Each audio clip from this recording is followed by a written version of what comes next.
Evangelho, terça-feira da segunda semana do tempo da Quaresma. O Senhor esteja convosco, Ele está no meio de nós. Proclamação do Evangelho de Jesus Cristo, segundo São Mateus. Glória a vós, Senhor. Naquele tempo, Jesus falou às multidões e a seus discípulos. Os mestres da lei e os fariseus têm autoridade para interpretar a lei de Moisés. Por isso deveis fazer e observar tudo o que eles dizem. Mas não imiteis suas ações, pois eles falam e não praticam.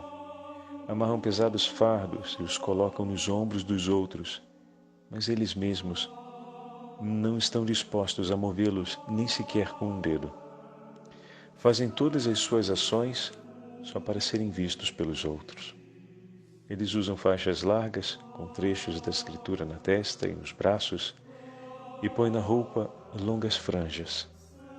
Gostam de lugar de honra nos banquetes e dos primeiros lugares nas sinagogas. Gostam de ser cumprimentados nas praças públicas e de serem chamados de mestre. Quanto a vós, nunca vos deixei chamar de mestre, pois um só é vosso mestre, e todos vós sois irmãos. Na terra, não chameis a ninguém de pai, pois um só é vosso Pai, aquele que está nos céus. Não deixeis que vos chamem de guias, pois um só é o vosso guia, Cristo. Pelo contrário, o maior dentre vós deve ser aquele que vos serve. Quem se exaltar será humilhado, e quem se humilhar será exaltado. Palavra da salvação. Glória a vós, Senhor. Terça-feira da segunda semana do tempo da Quaresma, em nome do Pai, do Filho e do Espírito Santo. Amém. Queridos irmãos e irmãs, hoje a Santa Liturgia nos leva ao 23º capítulo do Evangelho de São Mateus. Deixamos o Evangelho de São Lucas, quando ontem ouvimos o Senhor nos dizer: sede misericordiosos, como o vosso Pai do céu é misericordioso. Com a medida que julgares, sereis julgados. Jesus ontem nos chamou de maneira intensa e significativa, e o Evangelho de hoje completa, na sua segunda parte, de maneira intensa, a meditação de ontem, e eu gostaria de trazer para vocês, para essa segunda parte do Evangelho de hoje, um texto do beato Charles de Foucauld. Mas antes, olhemos por um minutinho o Evangelho de ontem com esse mandato do Senhor. Sede misericordiosos, como o vosso Pai do céu é misericordioso. Nós somos chamados por Cristo a vivermos na condição que recebemos por meio do seu sacrifício redentor. Somos filhos de Deus. E como filhos, precisamos viver segundo o ensinamento e a voz do nosso Pai.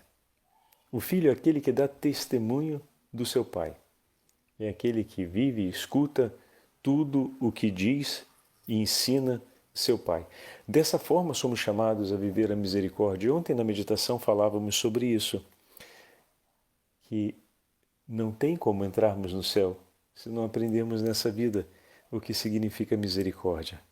Um só coração com Deus. O Evangelho de hoje nós poderíamos dizer que nos fala, ou melhor, que é um chamado direto a essa transparência. Na imagem que fizemos ontem, ao chegarmos no céu, nos daremos conta que aquelas pessoas por quem sentíamos forte impiedade, na verdade eram profundamente amadas por Deus.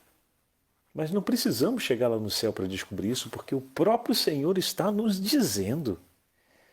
Deus levanta o sol sobre os justos e os ímpios. Assim nos escreve a Sagrada Escritura, assim nos escreve o Antigo Testamento, assim recorda o Senhor, e Ele dirá que não veio para os que estão sãos, mas para os que estão doentes, que Deus se alegra pela conversão do pecador e não pela sua morte. Nós ouvimos o próprio Senhor Jesus se apresentar como bom pastor. Muito bem, não quero ser repetitivo, mas quero apenas retomar esse elemento de consciência. Qual, Padre? Não precisamos chegar no céu para saber disso. Já nos foi anunciado e já está sendo realizado por Cristo a misericórdia no meio de nós. E ontem recordávamos da Divina Misericórdia, do texto da Divina Misericórdia, que nos ajuda tanto a mergulhar na profundidade da misericórdia do coração do Senhor. E para esse tempo da Quaresma é um exercício espiritual que pode... Mas, Padre, 3 horas da tarde eu tenho a dificuldade de parar para rezar porque eu estou no meio do trabalho, então estou tomando a jornada de trabalho, recomeçando. Meu irmão, se você não consegue às 3 horas da tarde, não se preocupe. Reze meio-dia. Reza antes ou depois da sua pausa do almoço. Aproveita ali aquele horário. Aqueles 5 minutinhos em que, da pausa do almoço, você fala com os seus amigos que saem para escovar o dente, e ali você retira daqueles 30 minutos que sobram depois do almoço, ainda na sua pausa, tira uns 5 minutos, vai caminhar, vai fazer 2 passos, ou então recolhe-te num lugar à parte e aproveita ali para dizer o texto da Divina Misericórdia, para meditar a misericórdia do Senhor. Tenho certeza que até aquele momento do dia você já recolheu várias intenções para confiar o coração misericordioso de Jesus e terá a chance de, confiando a Ele, recordar o quanto Ele tem misericórdia por cada um de nós. E aqui se soma aquele primeiro exercício lá do início da Quaresma, termos a cruz conosco. Quando estiver recitando a coroa da Divina Misericórdia, toma nas mãos a cruz do Senhor, coloca a mão no bolso, pega ela, pela sua dolorosa paixão, Senhor, tende misericórdia de nós e do mundo inteiro. E você vai ver que vão vindo as intenções na sua mente, você vai se lembrando daquelas pessoas ou daquelas intenções pelas quais o Senhor te pede oração. E ali você realiza esse ato de misericórdia no confronto dos teus irmãos, oferecendo por eles a súplica do próprio Senhor. Isso é estupendo. Essa súplica confiada a Faustina Kowalska é a súplica do próprio Senhor. Mas, Padre, temos que ouvir Faustina Kowalska? Só ali que o Senhor falou? Absolutamente não. E lemos outro dia a respeito desse chamado de Cesário de Arles, quando São Cesário de Arles escrevia aquele belíssimo texto sobre o Pai, perdoai-lhes, não sabe o que fazem. E com tanta delicadeza vimos o Santo Padre da Igreja nos apresentar, esse Santo Bispo da Igreja nos apresentar a súplica de Jesus na cruz, a que todos nós somos chamados a nos associarmos em sacrifício e entrega de amor e, ao mesmo tempo, associarmos-nos à oração de Jesus, tomando a palavra e a oração de Jesus como nossa e oferecendo em nome de Jesus a mesma prece que ele fez em amor ao Pai, do alto da cruz, oferecermos no texto da Divina Misericórdia pelos nossos irmãos e irmãs. Está pensando que isso é uma coisa simples, que é uma oração simples? Rapaz, não é não. O terço da misericórdia, ou a coroa da Divina Misericórdia, tem um poder avassalador de intercessão em favor da salvação das almas. Não tenha dúvida disso, porque foi entregue pelo próprio Senhor e nos associa diretamente ao sacrifício redentor de Cristo. É um dos atos devocionais, ou exercícios de piedade e de oração, que nos joga inteiramente dentro do ato redentor do Senhor, da prece de nosso Senhor na hora da sua entrega, na hora de sua morte ao Pai, na hora da sua entrega nas mãos do Pai. Fantástico. Não duvidem disso. Não tenham dúvidas a respeito do poder dessa oração. Porque às vezes acontecem algumas falácias a respeito de devoção e que é mais é menos, é isso, é aquilo. Não se percam nesses detalhes. Porque muitas vezes eles crescem, esses pequenos detalhes, e diálogos que são, na verdade, uma grande perda de tempo a respeito deles, nos dispersam o coração. É uma oração que nos leva diretamente ao coração orante de Jesus no alto da cruz, na hora de sua morte. Então é uma oração que merece fazer parte do nosso cabedal devocional. É uma oração que deve estar no nosso cotidiano, porque nos ajudará e muito a meditar a paixão de nosso Senhor, a preparar o nosso coração para a celebração da Santa Missa. Algumas paróquias rezam antes do início da Santa Missa o texto da Divina Misericórdia. Tudo bem? Fantástico. Faça assim. E se não der 3 horas da tarde, num outro horário. Então o padre fez essa grande retomada de ontem para mais uma vez promover a nossa devoção à Divina Misericórdia. E essa segunda semana da Quaresma é marcada sobre isso. Mas que significado tem, padre, isso em relação ao Evangelho de hoje? No Evangelho de hoje estamos ouvindo o Senhor falar a dois grupos, né? O Evangelho a gente poderia dividir em 2 momentos. O primeiro momento onde o Senhor faz um ensinamento para os discípulos e toda a multidão, como observa no primeiro versículo, Mateus. Jesus então dirigiu-se às multidões e aos seus discípulos. Então o Senhor faz um discurso comum. E aqui nós podemos dizer que Jesus está realizando um ato de justiça. Como assim um ato de justiça, padre? Está salvaguardando a dignidade e a sacralidade da religião. Está reservando aquilo que é de Deus para que seja cumprido em dignidade e em honra ao nome de Deus.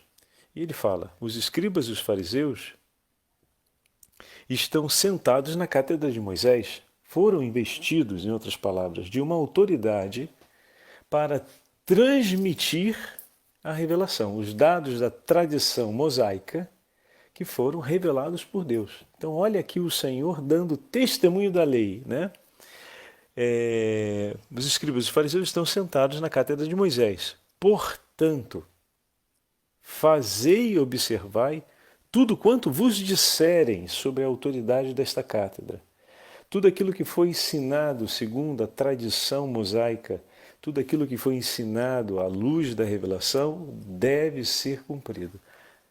Independente da pessoa dar ou não um exemplo de cumprimento da parte dela a respeito daquilo que ela está ensinando.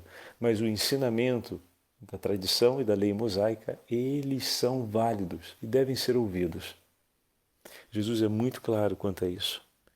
Mas não imitem suas ações, continua ainda no versículo 2, não, ainda no terceiro versículo, mas não imitem suas ações, ou seja, eles ensinam investidos de uma autoridade reconhecida por Deus, eles anunciam, vamos usar uma expressão mais próxima da gente, um magistério, uma tradição, né? Nesse caso a tradição mosaica, estão anunciando o conteúdo da revelação.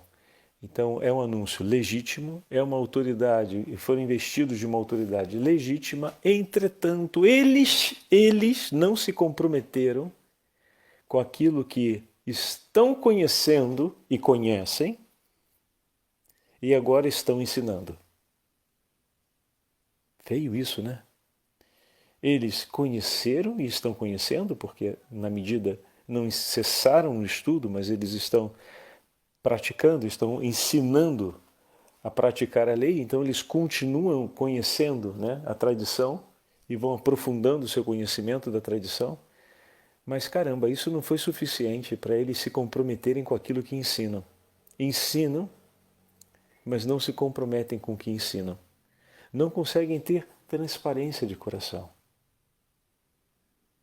Vendo a verdade, não são capazes de escolhê-la para si. São capazes de falar dela, são capazes de expô-la diante dos outros.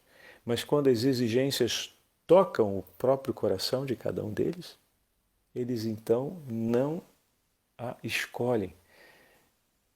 Aqui a gente tem um testemunho também, né? Só que esse é o testemunho do ponto de vista negativo. Como assim, padre? O que quer dizer esse testemunho do ponto de vista negativo? Não entendi bem. Meus irmãos, quando a gente vê o exemplo de uma pessoa, e isso eu falo muito com os rapazes, né? Quando fazemos a formação a respeito da vida sacerdotal. Então vamos deixar um pouco o elemento sacerdotal, vamos colocar a imagem dos nossos pais. Todos nós tivemos um pai. e uma mãe. E o pai e a mãe que tivemos nos ajudaram, em alguns momentos, a termos clareza sobre o pai que não gostaríamos de ser no futuro. Em outros momentos, olhando para o testemunho do nosso pai também, o mesmo pai, em alguns momentos olhamos para o testemunho dele e temos clareza do pai que não queremos ser no futuro. Em outros momentos, nós olhamos esse mesmo pai e pelos gestos e testemunho que ele dá, nós temos também consciência e clareza do pai que queremos ser no futuro. Então, é preciso termos maturidade para olhar essa realidade que Jesus fala de maneira muito clara. O clima da nossa sociedade de hoje é um clima que leva a não mais saber ter equilíbrio na hora de olhar a vida como tal, ou seja, na sua factualidade, no seu realismo. É possível que a outra pessoa, conhecendo a verdade e ensinando o caminho da verdade, não se comprometa com a própria verdade que ensina. Mas isso não me dá o direito de abandoná-la, de desprezá-la e de declarar que ela se torna e é, no meio das demais, a pior pessoa, a mais desgraçada e que está fadada a uma condenação. Muito bem, é possível fazer um anúncio profético, faça a própria pessoa, chame-a ao caminho da verdade, anuncie a ela, mas não se esqueça do evangelho de ontem. O juízo definitivo sobre a vida de uma outra pessoa, Deus Pai reservou exclusivamente para ele. Eu e você, nós não conhecemos o coração da outra pessoa. Não temos como emitir um juízo definitivo a respeito do outro. Jesus, que conhecia o coração de cada um, não emitiu um juízo definitivo, porque Deus Pai, na sua onipotência, reservou para si isso. Deixa Deus reservar para ele o que ele quiser? Vamos deixar, né? Vamos deixar. Pelo menos isso. Deixa Deus escolher o que o Senhor quer. Isso o Senhor quer reservar exclusivamente para a sua onipotência? Somente o Senhor vai ter uma palavra última e definitiva sobre... E o que a gente faz nesse espaço de tempo? Porque nós temos os sentidos que nos ajudam a avaliar os fatos e a realidade. Temos o pensamento que nos ajuda a compreender. E temos a inteligência, o raciocínio, a possibilidade de pensar. E tudo isso nos ajuda a compreender e a associar causa e consequência, a ver a reincidência ou não de certas atitudes e a fazer previsões de futuro. Muito bem? Isso tudo que é próprio da racionalidade e da vida do homem não deve ser usado para estabelecer juízos definitivos, sentenças definitivas sobre o outro. O que eu quero dizer? Você é sempre assim, você não tem mais jeito, você não presta para absolutamente nada. Maldita a hora em que eu te conheci, em que você passou a existir, porque de você nada presta, nada é bom. Esse tipo de frase, esse tipo de declaração que não acontece com muita frequência da boca para fora, mas tem acontecido. Porém, muitas vezes se passa dentro do nosso coração, e o que é pior, às vezes isso acontece dentro das nossas famílias, né? A gente acaba agindo desse jeito com as pessoas que mais conhecemos. Meu irmão, minha irmã, por conhecer o outro e por conhecer as vergonhas que ele possa praticar ao longo da vida dele, você e eu estamos mais chamados a orar por ele e a realizar um ato de esperança em favor dele. Não cumpra um papel que foi reservado a Satanás de acusar o outro. Nem se meta a cumprir algo que Deus reservou para si, que é o juízo definitivo sobre a vida dessa outra pessoa. Se o Senhor nos deu a capacidade de ver o que está acontecendo e de também perceber as contradições do outro, e nos dá a graça e a ocasião oportuna, admoesta seu irmão, chama ele para a verdade, corrige, e se você ganhar seu irmão, bendito seja Deus. E se ele não te ouvir, Continue rezando por ele, chame outra testemunha, se for o caso, seguindo o Evangelho, como o próprio Senhor ensina, e por fim a Igreja.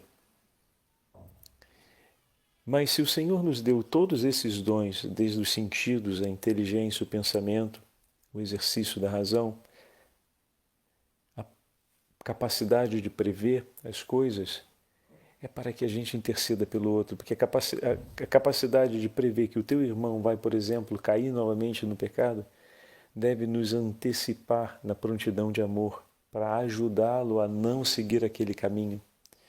E se ele caiu, não é hora de dizer, agora que já caiu, então que se dane, bem feito, é isso mesmo, só assim vai aprender. Eu quero mais é que se exploda, já estou de saco cheio, porque é sempre a mesma coisa. Eu não aguento mais. Olha, eu vou te dizer um negócio, para mim, acabou, você não tem mais jeito, eu não quero mais saber.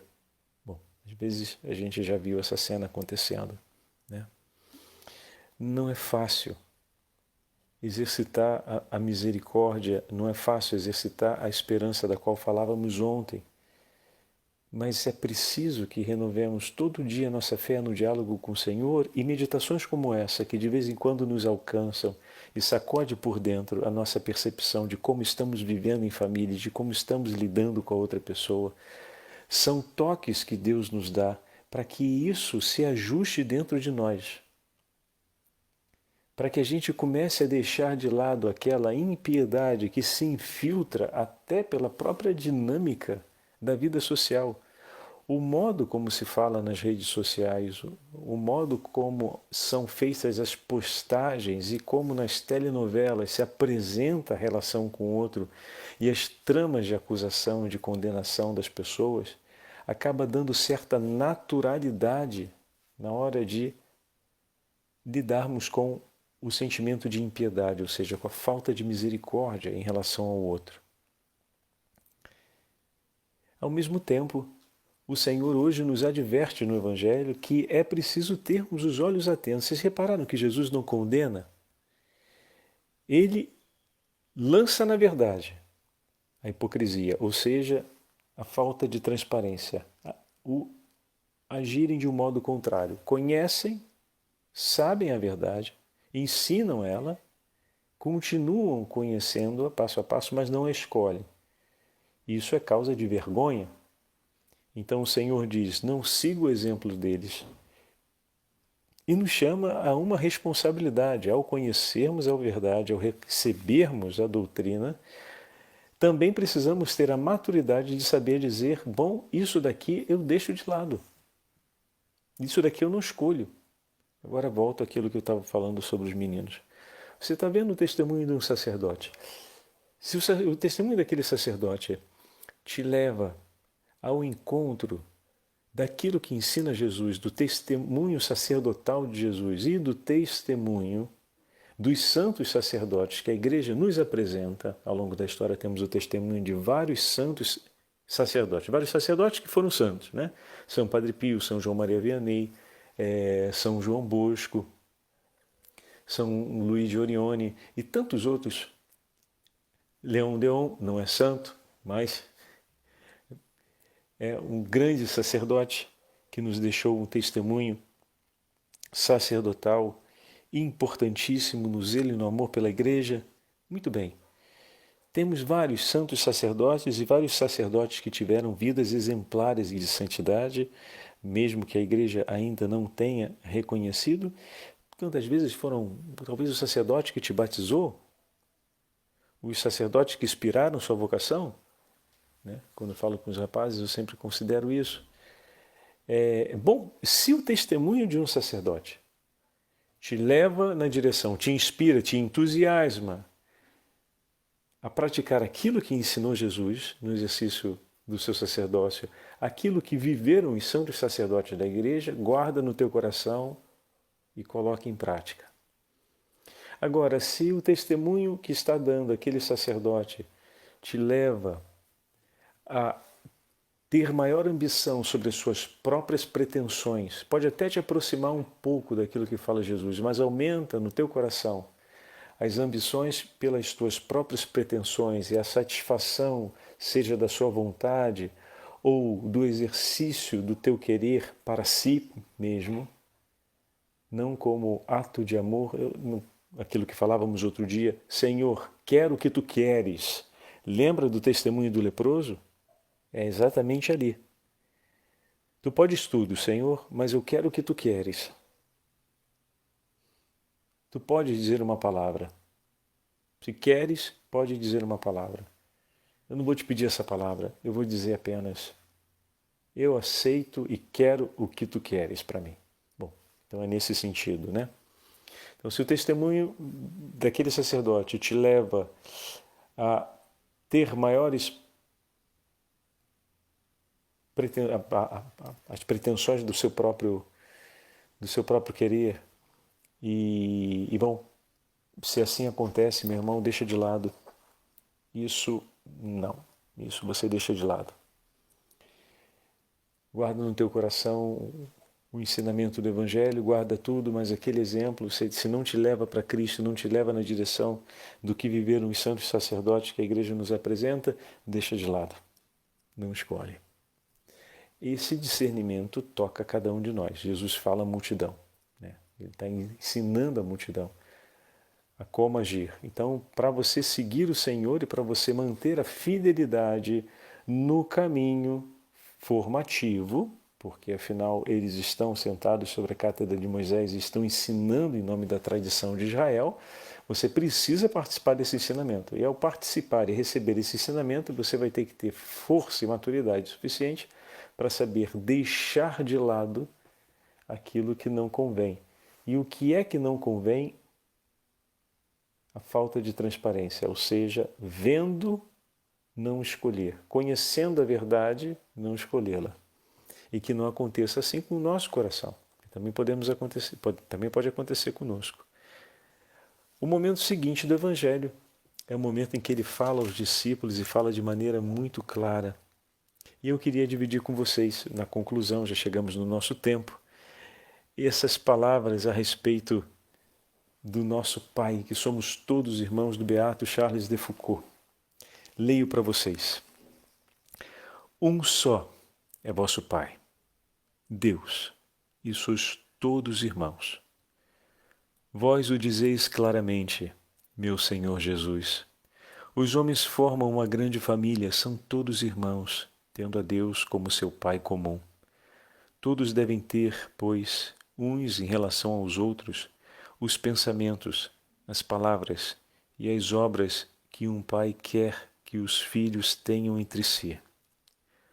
O amor que o melhor dos pais quer fazer reinar entre os seus filhos é esse amor que devemos a todos os homens, a cada um deles, sem exceção. E Jesus, o nosso modelo, dá-nos o exemplo. Ele é Deus, que veio à Terra como homem para nos mostrar como quer que cada homem ame aos outros homens. O que faz Jesus? Vive 33, 34 anos, talvez, e dá o seu sangue no meio dos mais terríveis tormentos pela santificação e salvação de todos os homens, e não apenas de todos em geral, mas de cada um em particular, de maneira que não existe homem algum acerca do qual não se possa dizer: Jesus morreu para salvar e santificar este homem também. Para além do preceito do amor fraterno, este é o exemplo que Jesus nos deu, seu testemunho. Como diz São Paulo, é teu irmão, resgatado por Cristo, por um alto preço. Todos os homens são verdadeiramente nossos irmãos em Deus, e todos os homens foram tão amados e estimados por Jesus que ele morreu por cada um deles. Todos os homens têm de nos aparecer como irmãos cobertos pelo manto do sangue redentor de Jesus. O Senhor esteja convosco, Ele está no meio de nós. Pela intercessão do beato Charles de Foucauld, São José e da Santíssima Mãe de Deus, abençoe-vos o Deus Todo-Poderoso, Pai, Filho e Espírito Santo.